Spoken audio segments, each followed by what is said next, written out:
పేలుడు అన్నటువంటి వార్తని హైలైట్ చేసింది. అట్లాగే 1,00,000 కోట్ల పెట్టుబడులకి కేబినెట్ ఓకే, విద్యుత్ కేంద్రాల ఏర్పాటుకు అసైన్డ్ భూములు, చట్టంలో కీలక సవరణతో ఆర్డినెన్స్ జారీకి ఆమోదం, విశాఖలో పలు ఐటీ సంస్థలకు భూ కేటాయింపులకు అంగీకారం, కుప్పం, ఓరకల్లు, నాయుడుపేటలో పలు పరిశ్రమలకు కూడా కేబినెట్ నిర్ణయాలు వెల్లడించిన మంత్రి పార్థసారథి. రాష్ట్రంలో 1,00,000 కోట్ల పెట్టుబడుల ప్రతిపాదన మంత్రివర్గం ఆమోదం తెలిపింది.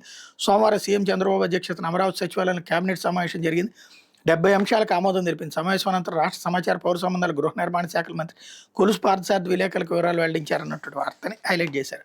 లేకపోతే ఎమ్మెల్యేల పెత్తనం పెరిగిపోతుంది, వాళ్ళు చెప్తేనే పనులు అవుతున్నాయి. పవన్ కళ్యాణ్ మనం చెప్పే గవర్నెన్స్ క్షేత్రస్థాయి పరిస్థితి చాలా తేడా ఉంది, దీన్ని సరిదిద్దుకోకపోతే ప్రజాపాలనకు అర్థం ఉండదు, సీఎం జోక్యం చేసుకుని హెచ్చరించాలి. కేబినెట్ భేటీలో డిప్యూటీ సీఎం సూచన, కూటమి ఎమ్మెల్యేలు ఎవరు తప్పు చేసిన ఇన్ఛార్జి మంత్రులు బాధ్యత తీసుకోవాలి, వాళ్ళ తప్పులు సరిదిద్దే ప్రయత్నం చేయండి, వెనకుంటే నా దృష్టికి తీసుకురండి. సీఎం ఎర్రచందనంపై క్షేత్రస్థాయి వెళ్లి పవన్ బాగా చేస్తున్నాను ప్రశంస, ఏడాదిలోగా పేదలందరికీ ఇళ్ల స్థలాలు, పెట్టుబడుల కోసం ఎంత కష్టపడుతున్నది హైస్కూల్ స్థాయి పిల్లలకు తెలియజేయాలంటే బాబు స్టేట్మెంట్.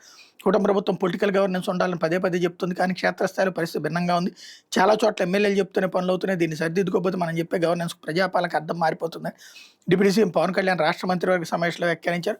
ముఖ్యమంత్రి జోక్యం చేసుకుని పార్టీలతో సంబంధం లేకుండా కూటమి ఎమ్మెల్యేలను గట్టిగా హెచ్చరించాలని కోరారు. సీఎం చంద్రబాబు అధ్యక్షతన కేబినెట్ సమావేశం సోమవారం సచివాలయంలో జరిగిన సందర్భంగా జరిగింది అన్నటువంటిది హైలైట్ చేశారు. లేకపోతే బోలే